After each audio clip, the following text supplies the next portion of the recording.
2018 August 13 ഒരു business മീറ്റിംഗിന് ശേഷം പുലർച്ചെ 2 മണിക്ക് ഷനാൻ തന്റെ വീട്ടിലേക്ക് മടങ്ങിയെത്തുകയാണ്. ഷനാൻ അമേരിക്കയിലെ കൊളറോഡോയിലെ ഫെഡറിക് എന്ന നഗരത്തിലാണ് താമസിക്കുന്നത്. ഷനാന്റെ വീട്ടിൽ ഷനാന്റെ 3-4 വയസ്സുള്ള പെൺമക്കളായ ബെല്ലയും സെലസ്റ്റും ഭർത്താവായ ക്രിസുമാണ് ഉള്ളത്.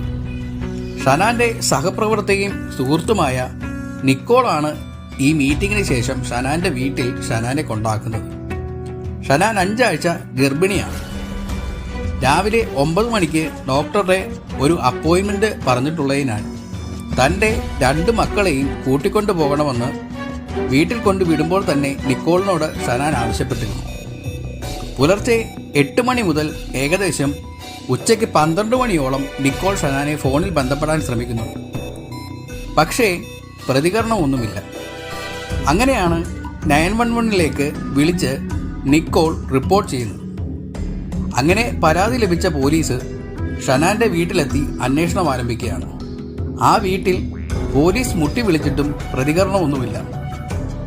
അങ്ങനെ ഉടൻ തന്നെ പോലീസ് ഷനാന്റെ ഭർത്താവായ ക്രിസിനെ വീട്ടിലേക്ക് വിളിച്ചു വരുത്തുകയാണ്. ആ വീട് തുറന്ന് പരിശോധിച്ചിട്ടും അവർക്ക് ഷനാനിനെയും ഷനാന്റെ 2 പെൺമക്കളെയും കണ്ടെത്താൻ സാധിക്കുന്നില്ല. ഷനാനും മക്കൾക്കും എന്താണ് സംഭവിച്ചിട്ടുള്ളത്? അവരെവിടേക്കാണ് പോയിട്ടുണ്ടാവുക?